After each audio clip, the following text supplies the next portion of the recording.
This is the Bob Lange Show. Back in the 1980s, China was struggling under the constraints of its communist ultra-left-wing mindset and policy. Their economy struggled constantly, and the population outside of Hong Kong was extremely poor. I mean, the difference between cities like Shenzhen and Hong Kong was an economic tenfold. The Chinese Communist government figured they had to do something about this, so they set up economic zones next to already thriving economic areas. And while the majority of China was under communist policies where everything was rationed, these new economic zones were given more freedoms, personal freedoms and business freedoms. This caused a migration of workers to these areas, not just for the opportunity to increase their income and better their lives, but to also be participants in additional freedoms that they were presented through that. So what people would be attracted to these new economic zones? Ambitious people, people with a dream, hardworking people, working towards a goal above where their station in life was set in the remainder of the country. Because the opening of the reforms that the party put into place, like Shenzhen, the types of people that it attracted, even those that laid out the idea of economic zones and reforms, were surprised to find out how fast the area grew. It was about 300,000 back in the 80s. 11 million plus are there now.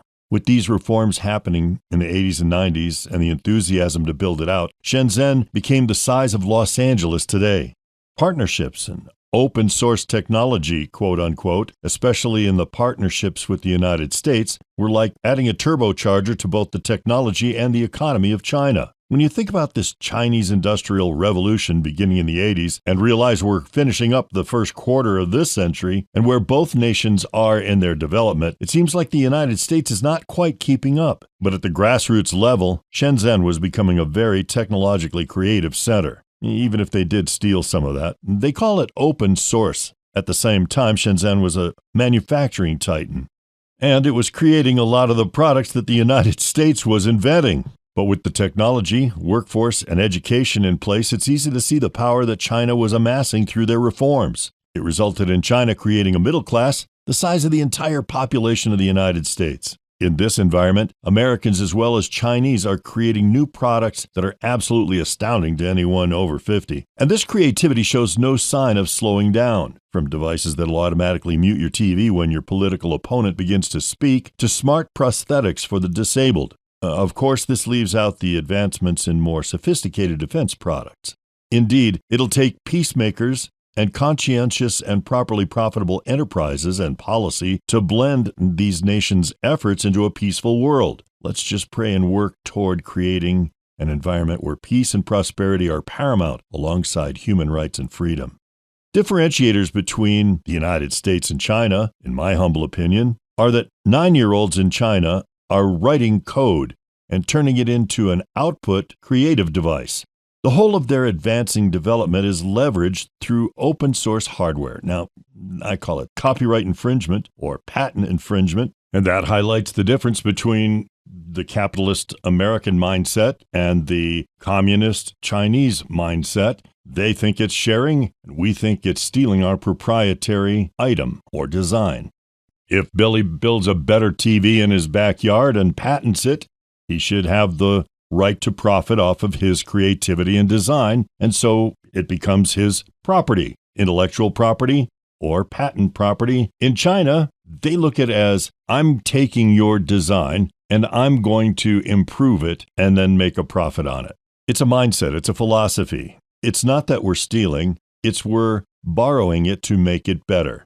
And while the American education system has a set of struggles to overcome, such as reading level and STEM education, Chinese youth are learning to code at age 7, and by 9, they're learning how to make that into hardware.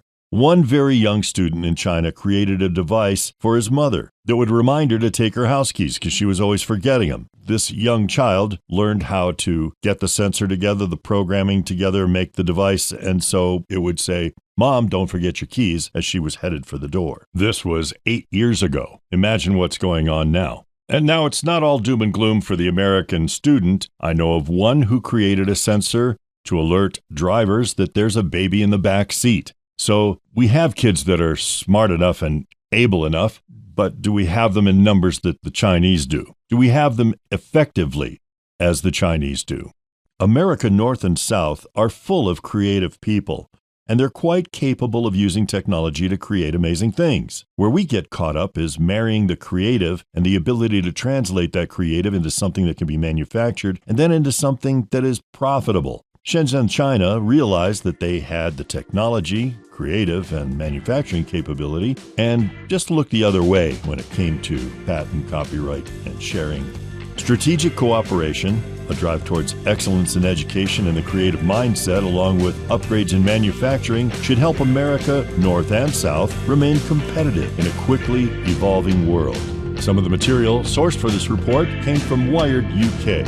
Search Shenzhen. This has been the Bob Lange Show. The opinions expressed are those of the speakers and do not necessarily reflect the views or positions of Spirited USA or any entities represented. This program is for entertainment purposes only and does not constitute professional advice. Thanks for listening.